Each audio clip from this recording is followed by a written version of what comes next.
শীতের বিকেলে এরকম একটা খাবার হলে কেমন হয় বলো তো।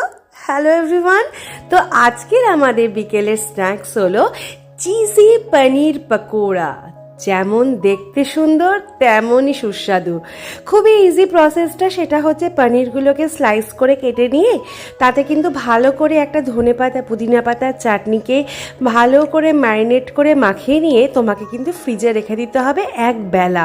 তুমি যদি সকালে এটাকে রেডি করো তো বিকেলবেলা ফ্রিজ থেকে বার করে দিয়ে তার ঠান্ডাটা কিছুটা কাটিয়ে নিয়ে তোমাকে কিন্তু একটা আলুর পুর বানিয়ে নিতে হবে।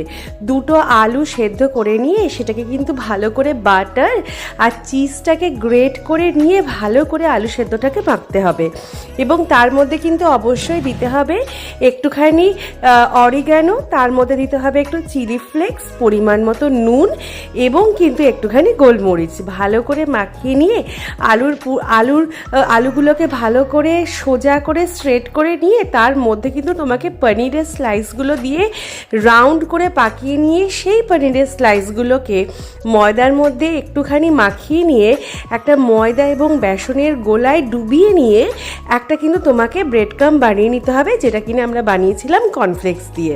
সেই কর্নফ্লেক্স দিয়ে ভালো করে মাখিয়ে নিয়ে তেলে ছেড়ে দিলেই চলো রেডি কুরকুরে চিজি পনির পকোড়া। চলো, রাই তো খাচ্ছে ভীষণ মজা করে এবং কতটা ভালো হয়েছে তোমরা কিন্তু ওর এক্সপ্রেশনটা দেখলেই বুঝতে পারবে। তো তোমাদেরও যদি ইচ্ছা হয় এরকম খেতে, অবশ্যই কিন্তু এই রেসিপিটা একবার ট্রাই করে দেখো। আশা করি তোমাদের ভীষণ ভালো লাগবে। চলো, ভালো লাগলে একটা লাইক করে দিও।